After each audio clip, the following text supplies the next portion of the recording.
how many people are going to have to die because this president just decided that he was going to do whatever he wanted to and to ignore our congressional authority and our congressional. How many have to die?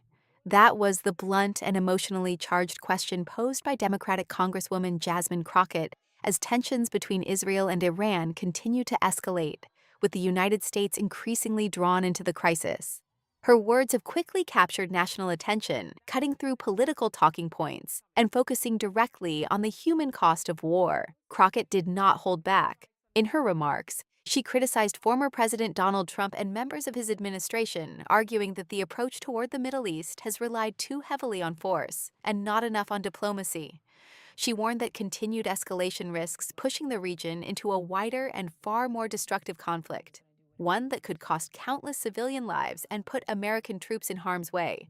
The current Israel-Iran tensions have intensified dramatically in recent days. Airstrikes, missile launches, and threats of retaliation have created an atmosphere of extreme volatility.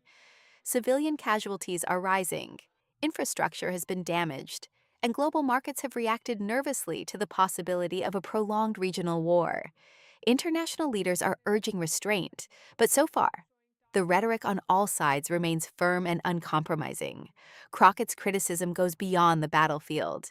She has also raised serious constitutional concerns, arguing that major military engagement must involve clear congressional authorization. She emphasized that the power to wage war is not meant to rest solely in the hands of one individual, and that lawmakers have a duty to represent the American people in decisions that could lead to prolonged conflict. According to Crockett, bypassing congressional debate weakens democratic accountability and increases the risk of strategic miscalculation. Supporters of Donald Trump, however, defend a hardline stance. They argue that strength and deterrence are necessary to counter Iran's regional ambitions and to protect key U.S. allies, especially Israel. From their perspective, decisive action prevents greater threats in the future and signals that aggression will not go unanswered. They maintain that hesitation or diplomatic delay could embolden adversaries and create even larger security challenges down the line. This political divide reflects a deeper national debate about America's role in global conflicts.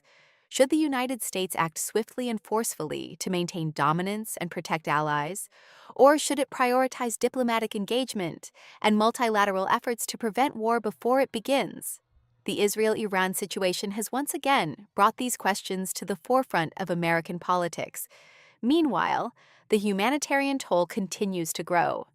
Families on both sides of the conflict are facing uncertainty, displacement, and loss. Global organizations are warning of worsening conditions if fighting expands. The longer the confrontation continues, the greater the risk of miscalculation, regional spillover, and involvement from additional powers. Crockett's statement, "How many have to die?" resonates because it shifts the focus from strategy and power to people and consequences. It challenges policymakers to consider not just political optics or military objectives, but the real human lives affected by every strike and every decision.